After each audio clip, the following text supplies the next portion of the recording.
오늘은 6월 30일 복잡다산했던 2019년 상반기의 끝자락입니다. 지난 6개월을 돌이켜보면 국내외적으로 매우 어수선했던 기간이었습니다. 정치적으로는 당리당략과 또 이념 논쟁으로 인해서 나라가 첨예하게 양분이 되었습니다. 촛불파, 또 태극기파 이래가지고 꼴통보수, 좌뻘, 진뻘 이러면서 우리 사회가 몹시 나누어져 있는 안타까운 현실입니다. 경제 상황은 어떻습니까? 정부의 발표와는 달리 체감 경기가 계속 어려운 실정입니다. 그런 가운데서도 여러분들이 주님의 나라를 섬기고 교회를 사랑하는 마음으로 때를 따라 참 어렵게 예물을 하나님 앞에 올리고 헌금하는 모습을 보면 이 자리를 빌어 진심으로 감사의 말씀을 전합니다. 국제 정세는 어떻습니까? 어제의 적이 오늘의 동지가 되고 어제의 동지가 오늘은 적이 되는 형국입니다. 자국의 이익을 위해 각국 지도자들이 숨가쁘게 견제와 협상을 이어가고 있습니다.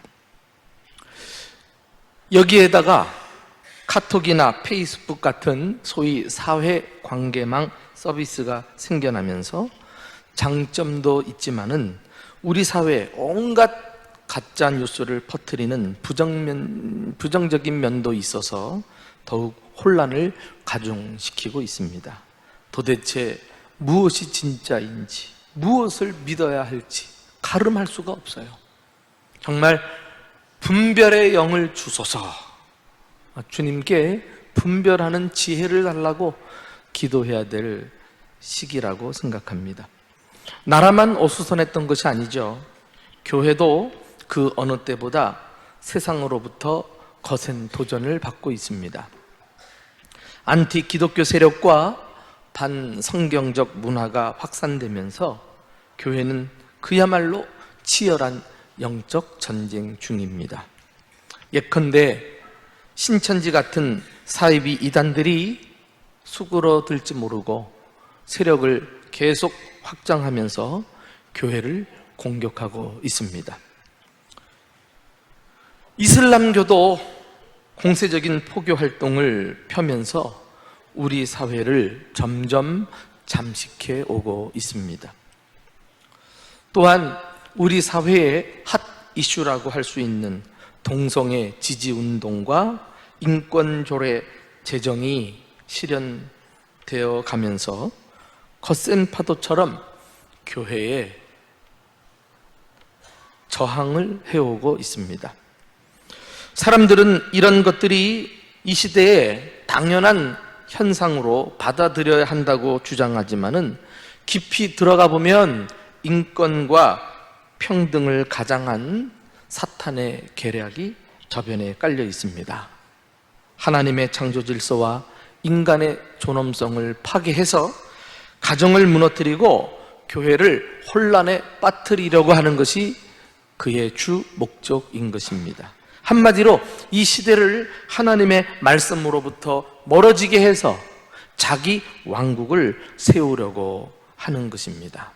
우리는 이 시대에 우리 주변에서 되어지는 현상들을 그냥 눈으로만 보는 것이 아니라 영적인 안목을 가지고 바라볼 수 있어야 되겠습니다.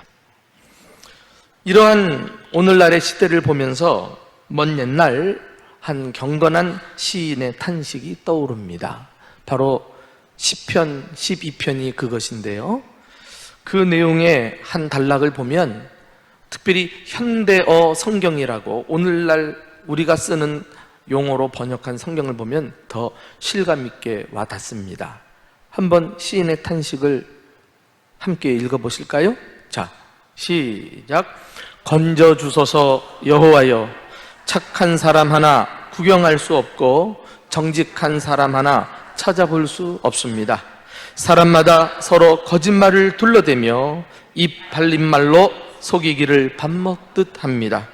여호와여, 흉악하게 못된 짓 일삼는 것들이 삼지 사방에 두루 돌아다니고 더러운 짓 하는 것들은 그런 것 보고 잘하였다 박수 칩니다. 주께서 우리를 지켜주소서. 이런 무리들에게 당하지 않게 살펴주소서. 여러분에게도 이런 절규가 있으십니까?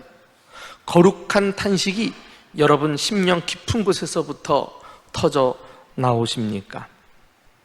성도의 탄식은 이 세상 거짓말로 난무한 소리를 닫고 자연스럽게 하나님의 말씀에 귀를 기울이게 합니다. 그리고 우리는 하나님 말씀 속에서 우리가 겪고 있는 혼란으로부터 벗어나게 해주는 해답을 발견합니다. 하나님의 말씀이 공격당하고 말씀의 기준이 땅에 떨어진 오늘날 우리가 살 길은 이 말씀의 가치를 다시 세우고 말씀을 붙잡는 데 있는 줄로 확신합니다. 하나님의 말씀은 우리에게 희망과 대안을 제시합니다. 그것이 바로 예수 그리스도입니다. 오늘 본문 말씀 4절은 예수님을 보배로운 산돌이라고 소개하고 있습니다. 산돌, the living stone. 이 말씀은 생명의 근원으로서 우리에게 생명을 주시고 생명을 지켜주시는 분이란 뜻을 가지고 있지요. 또 6절에 보면 모퉁이 돌이라고 하는 단어가 나와요. 코너스톤. 이것은 모든 인생의 기초석이 된다는 말씀일 것입니다. 그리고 고린도전서 10장 4절, 우리가 읽진 않았습니다마는 예수님을 반석이라고 지칭하는 내용이 나옵니다. 무슨 말씀이죠?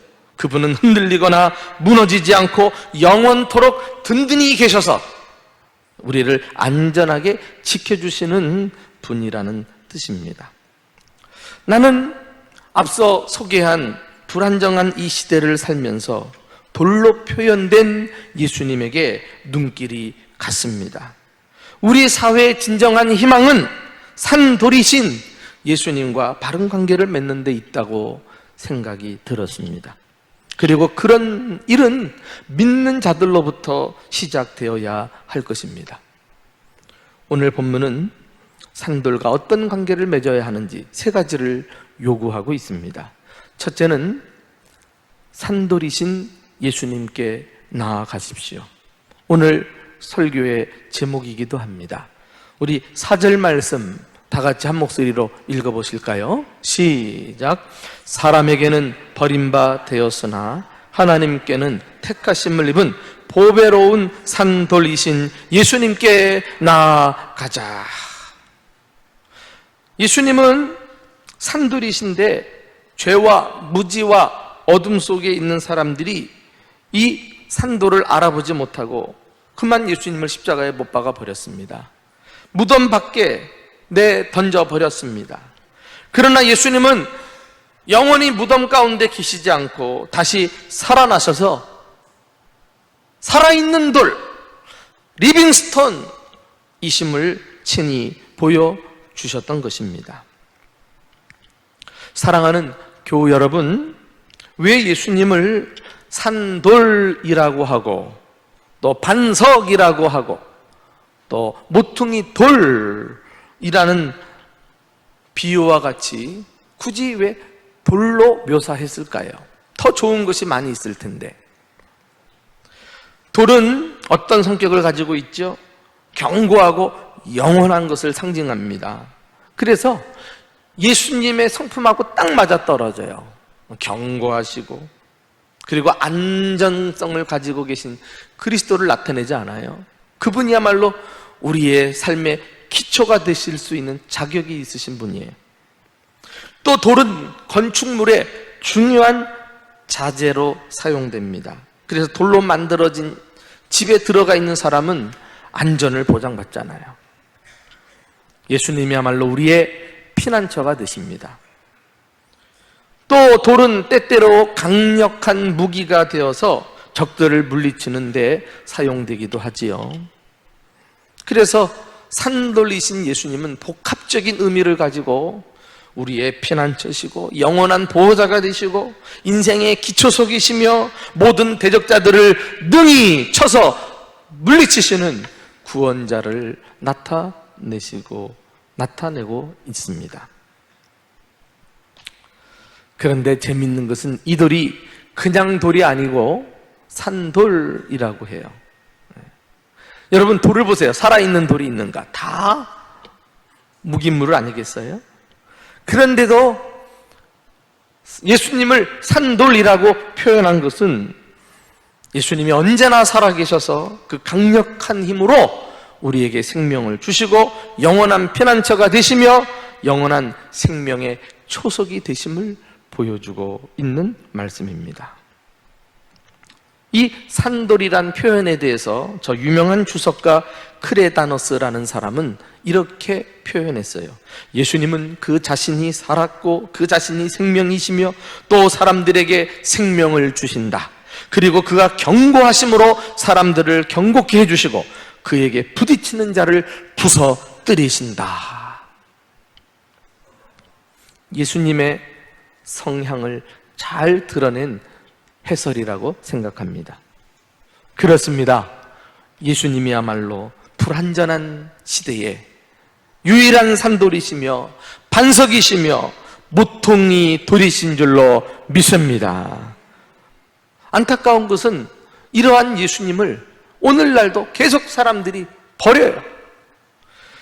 그래서 자신의 인생의 기초를 예수님 아닌 다른 것에 세웁니다. 돈과 권력과 명예와 지식을 인생의 기초로 생각하면서 거기서 오는 어떤 기쁨과 만족을 얻어보려고 하지만은 그런 것들은 인생의 기초가 될 수 없죠. 다른 것들은 다 죽은 돌들입니다. 오직 예수님만이 지금도 영원히 살아계신 산돌인 줄로 믿습니다. 힘없는 그런 우리를 위해서 못 하나 해주지도 못하는 그 죽은 돌들을 위해 삶을 세우고 거기서 무엇인가 얻어보려고 하는 것은 어리석은 일이죠. 그러므로 오늘 우리에게 권면하는 거예요. 산돌이신 예수님께로 나아가자. 이 나아간다는 것은 방향 전환을 의미합니다. 불안전하고 또 혼란스러웠던 삶에서 돌이켜서 말이죠. 완전한 반석이 되시고 영원한 생명이 되시는 예수님께로 돌아와서 그 위에 새 삶을 시작하라는 거예요. 그것만이 우리가 살 길인 것입니다. 지금도 살아 역사하시는 예수 그리스도, 우리 인생의 초석이 되시고 영원한 반석이 되시는 살아계신 예수 그리스도, 그분만을 의지하고 그분 위에 삶을 시작하면서 주님이 주시는 안전과 생명의 축복을 영원히 누리시는 저와 여러분이 되시기를 예수님의 이름으로 축원합니다. 두 번째 우리에게 요청하는 말씀은 예수님 같은 산돌이 되라는 것입니다. 우리는 산돌이신 예수님께로 나아오는 것으로 끝나서는 안 돼요. 그 다음에 해야 할 일은 우리도 예수님처럼 산돌이 되어야 하겠습니다. 우리 5절 말씀을 이 점을 염두하고 읽어보실까요? 자, 시작. 너희도 산돌같이 신령한 집으로 세워지고 예수 그리스도로 말미암아 하나님이 기쁘게 받으실 신령한 제사를 드릴 거룩한 제사장이 될지니라 그랬어요. 너희도 산돌같이. 이것은 산돌이신 예수님을 닮으라는 거예요. 산돌이신 예수님께로 나온 사람들은 예수님을 따르고 예수님과 함께 삶을 시작합니다. 그러면서 자연스럽게 예수님을 닮아가게 돼 있어요. 예수님의 생명이 나의 생명이 되고 예수님의 지혜가 나의 지혜가 되고 예수님의 성품이 나의 성품이 되고 예수님의 능력이 나의 능력이 될 줄로 믿습니다. 그래서 나의 삶에 활력이 넘치는 거예요. 생명이 약동하고 그러면 어떻게 됩니까? 열매를 맺는 것 아니겠어요? 그 열매가 무엇입니까? 너희도 산돌같이 되어 신령한 집이 세워지고 그랬어요. 그래요. 우리가 예수님을 닮은 산돌이 될 때 어느새 신령한 집이 이 땅에 드러나게 되는 것입니다. 바로 교회를 가리키는 거예요. 사랑하는 교우 여러분, 우리가 예수님께 나와 그분과 삶을 새롭게 시작한다면 그 위에 굳건하게 서서 함께 교회로 세워져 가야 할 것입니다. 교회가 무엇입니까? 보배로운 산돌이신 예수님을 기초석으로 해서 예수님처럼 산돌이 된 사람들이 모여서 이루어진 살아있는 공동체가 아닙니까? 한번 상상해 보세요. 예수님께서 이 세상에 산돌 하나를 던지셨는데 그것으로부터 시작해서 수많은 돌들이 모여서 점점 쌓이더니 살아있는 예수님의 몸을 이룬 것입니다. 이게 교회예요, 교회. 놀라운 사건 아닙니까? 기적 중에 기적이죠. 그런데 왜 교회를 신령한 집을 세우고 집이 세워지고 이렇게 신령한 집으로 표현했을까요? 이것은 교회가 가지는 중요한 특징 때문에 그렇습니다. 진정한 교회는 사람들만 모여서는 안 돼요. 신령한 집, 하나님이 임재하시는 집, 성전이 되어야 하는 것입니다. 우리 가운데 모였으나 예배하는 중에 하나님이 안 계신다면 이 모임이 무슨 의미가 있겠어요? 진정한 교회는 하나님이 임재하시고 우리와 함께 하시면서 우리 예배를 받으시는 신령한 성전이 되어야 할 줄로 믿습니다. 이렇게 신령한 집이 되려면 어떻게 해야 할까요? 신령한 제사를 드리는 거룩한 제사장들이 있어야 합니다. 그래서 너희도 산돌같이 신령한 집으로 세워지고 신령한 제사를 드릴 거룩한 제사장이 될지니라. 결국 우리가 산돌같이 되는 궁극적인 목적은 이 땅에 교회를 이루고 거룩한 제사장으로 살아가는 데 있음을 깨닫게 되는 것입니다. 제사장이 하는 일이 뭐예요? 하나님과 세상 사이에서 다리를 놓는 역할을 하잖아요. 그래서 하나님의 전에서 하나님을 기쁘시게 하는 예배를 드립니다. 찬양을 드립니다.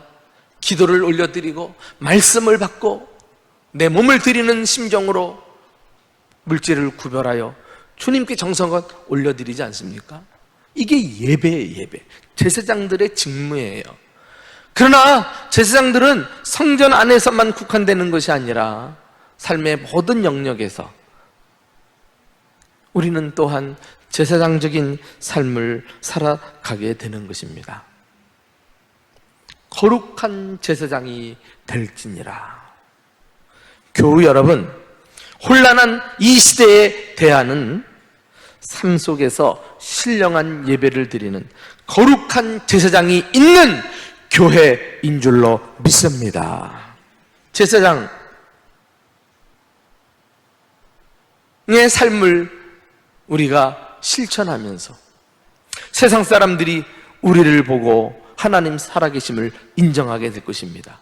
우리가 서로 사랑하는 모습을 보면서 예수님의 구원을 받아들이게 될 것입니다. 변화된 우리 삶을 보면서 세상 사람들이 성령님의 실체를 인정하게 되는 것 아니겠어요?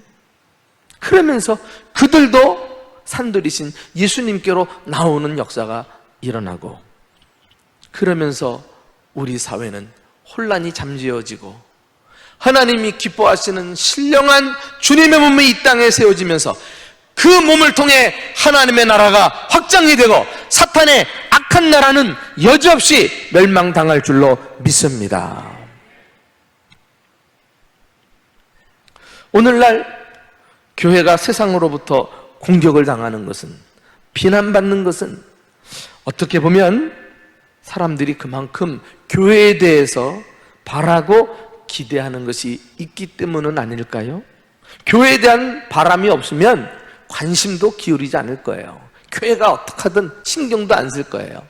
근데 교회가 잘못한 거 없는데도 막 흠집을 내면서까지라도 어떻게 교회를 그냥 비난하는데 급급한 것은 하나님이 한국 교회를 깨우시는 확성기가 아닌가 하는 생각을 해봅니다. 바라기는 우리 교회부터 신령한 하나님의 집이 되고 성도들이 거룩한 제사장이 되어 이 세상을 변화시키는 축복의 통로로 쓰임받기를 주님의 이름으로 축원합니다.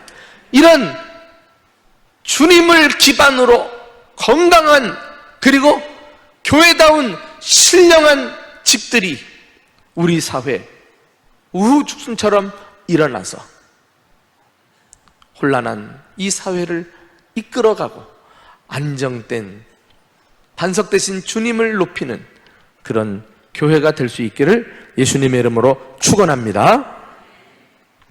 마지막으로 산도를 믿어 수치를 면하라고 말씀합니다.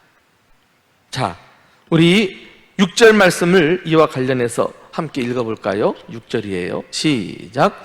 성경에 기록되었을 때 보라, 내가 탁한 보배로운 모퉁이 돌을 시온에 두노니 그를 믿는 자는 부끄러움을 당하지 아니하리라.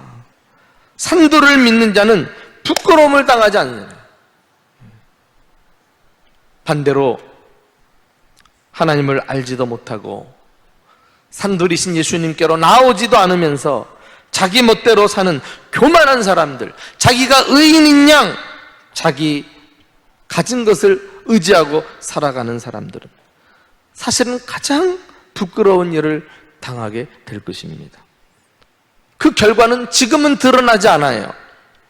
그러나 죽어 내세에 가게 되면 확실하게 드러나게 될 것입니다. 지옥에 떨어져서 내가 얼마나 참 어리석은 존재였는지 그 부끄러워하며 후회한들 소용이 없게 되는 것 아니겠어요? 그러나 믿는 자들, 이 산도를 믿는 자들은 이 세상에서도 기쁨과 참된 만족을 누리며 살겠지만 장차 천국에 들어가서도 영생과 상급과 영광을 영원토록 누리게 될 줄로 믿습니다. 그래서 오늘 본문은 우리에게 마지막으로 결단을 촉구하면서 끝을 맺고 있어요. 우리가 함께 들어야 될 말씀입니다. 자, 우리 7절 말씀 다 같이 읽어보실까요? 7절, 8절 시작. 그러므로 믿는 너희에게는 보배이나 믿지 아니하는 자에게는 건축자들이 버린 그 돌이 모퉁이의 머릿돌이 되고 또한 부딪히는 돌과 걸려 넘어지는 바위가 되었다 하였느니라. 그들이 말씀을 순종하지 아니함으로 넘어지나니 이는 그들을 이렇게 정하신 것이라. 무슨 말씀입니까? 우리를 보고 하시는 말씀이 산돌이냐 부딪히는 돌이냐 결정하라는 거예요. 예수님이 아무리 생명의 돌이라고 해도 그분을 믿지 않는 교만한 사람에게는 거쳐 넘어지는 죽음의 돌이 되고 말 것이에요. 사랑하는 여러분, 이 문제는 옵션이 아니에요.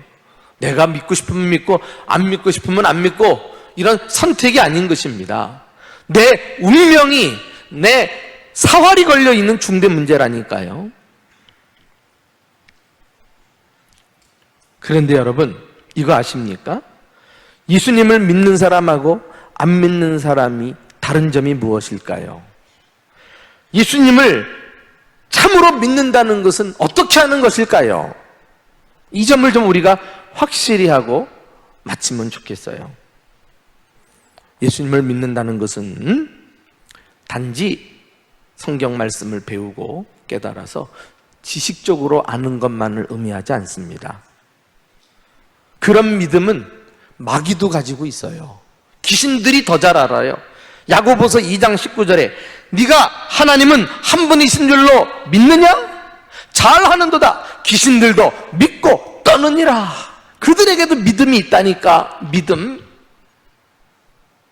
그런데 이 믿음은 두려움을 가져다주는 믿음, 살리는 믿음이 아니라 죽음에 이르게 하는 믿음이에요. 소용없어요.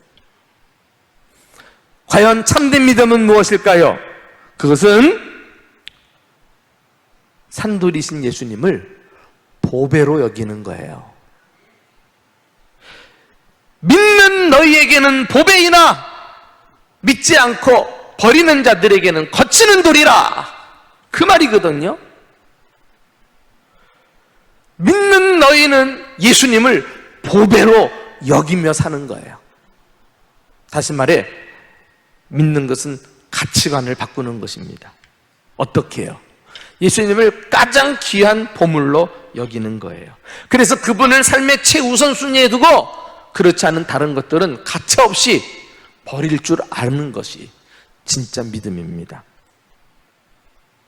사도 바울이 그랬어요. 사도 바울이. 자, 그의 신앙 고백을 들어볼까요? 빌립보서 3장 8절 제가 읽어드릴게요. 또한 모든 것을 해로 여김은 내 주 그리스도 예수를 아는 지식이 가장 고상하기 때문이라. 내가 그를 위하여 모든 것을 잃어버리고 배설물로 여김은 그리스도를 얻고자 함이라. 내가 그리스도를 얻고자 하는 데 있어서는 지금까지 내가 소중하게 붙잡고 있던 거 다 내어놓아도 좋다. 이런 뜻 아닙니까? 바울은 예수님을 만나자 그동안 자기가 붙들고 있었던 거, 귀하다고 생각했던 거, 이거 다 순서를 바꿔버렸다니까. 내려놓았어요. 그리고 오로지 하여 그 보배이신 예수님을 위해 목숨을 아끼지 않고 내놓으며 살았던 것입니다. 반대로 예수님을 믿지 않는 것은 산돌, 그것도 보배로우신 산돌, 그 예수님의 가치를 모르고 다른 것들, 가치가 안 나가는 것들, 그것 붙들고 예수님을 내다 버리는 그런 어리석은 사람이라고 할 수 있어요. 그래서 예수님은 건축자들의 버린 돌이 되었다, 이렇게 말합니다.